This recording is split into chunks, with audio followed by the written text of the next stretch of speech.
кызды узап атканда жеңеси кошок кошкон. Анан кошокту кошуп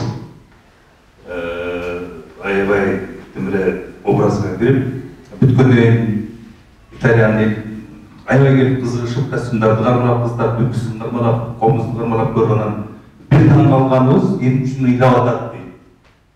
Анан биз түшүндүрүп бердик.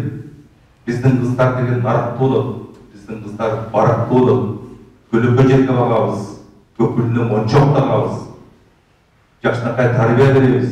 Анан ошентип туруп бирөөгө үй бүлөсүнө не деп кармата коюш оңой экен. Барак менен, наркы менен кетет биздин кыздар кетип атканда.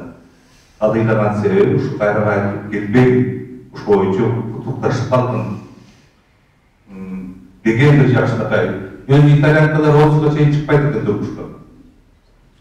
Анан биздин кыздар силердин философияңар, силердин кыздарыңар силердин кийим кечектеринен барып, силердин философияңар биздикинен бийик экен деп баш ийишкен. Ошон үчүн Улуттук Кыздар Федерациясы ар дайым ушундай жакшынакай ишиңерди улантабыздар. Аталар биз кыздарды ар дайым колдойбуз. Сен айтып кетейин да, эл үчүн аталар жас кыздарды колдоп, ушундай кыймыл түзүп, сиздер дагы биздин катарга аталарыңарды кошуп, анан баардыгыбыз бир нерсеге күрөшүбүз керек деп атат да. Мына ага көрдүңөрбү, биздин элелерибиз маданияты, европалык маданият деген элдер дагы биздин негизге үрп адатыбызга, салтыбызга жанагынтип суктанып эмне кылып мамилелешиптир да. Эми мен айтайын дегеним, мына кече дагы окуду, күндө окур эмес, мен дайым жүрөгү болгон, ошол бир минеде дайым айтам. Бир жерге барсак, ушундай тренинг өтүп атат. Каныке эжеке менен Зафиде эжеке улуттук тренер булар агайларына, кыздарга бүт жерде тренинг өтүп атса, ошол жерде мектептин эле директору, анан кийин соц педагог эмне кылгандар эмне кылып атпайбы? Кыздардын укугу деп аркы эмне кылып атканыңар ал туура эмес деп.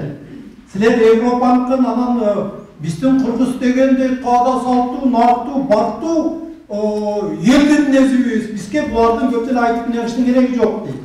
Анан мен айттым, туура дедим. Туура, мен да ошол үчүн күрөшүп берем. Мен аталар кыздарды колдойбуз деген чыгымдар.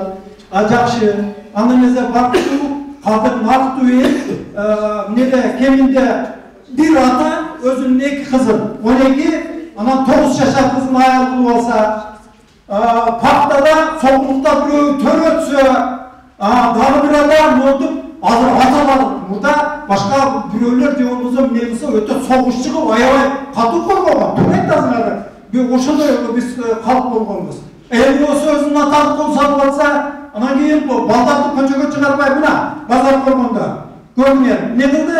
11 жашар кыз мектептен келип атса, көчөдө базар алып эмне кылып атат 20 жашар. Ошондой эле Кара Сууда ошондой окуя болуп атса, кана биздин каада салт анан нарк эмнелерибиз?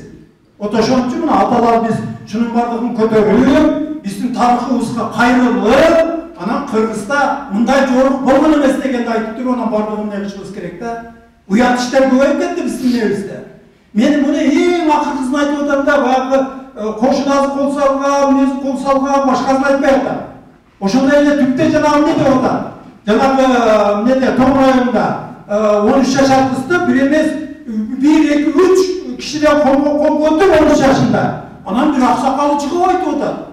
Бул кыз дейт, өзү жолдон чыгарды дейт. 13 жаштагы кыз эрдегиндени жолдон чыгарат экен да. Анан дейт, бардыгыбыз бир атанын балдарыбыз дейт. Мен ушунчалык намыс кылдым да, качан өзүнүн урундагы агазы, кандаш уруулашы 1, 2, 3 агазы менен өзүнүн карындашын пайдаланчу эле. Ошон үчүн биздин кыздарыбыз азыр көп, биздин кыздарыбызга көп жардамдар керек. Ошондой эле могу Индира милесинде кыздарыбыздагы 111 деген телефондор түзүп, көп нелер түзгөн, өзүнүн укугун эмне кылбастан, мына Алтынай кызым окшогон бекер кыз болуп, ушундай болуп аткандын бардыгын коомго чыгарып, анан бардыгыбыз жапа тырмак ошону колдоп алып эмне кылбасак болбой калды.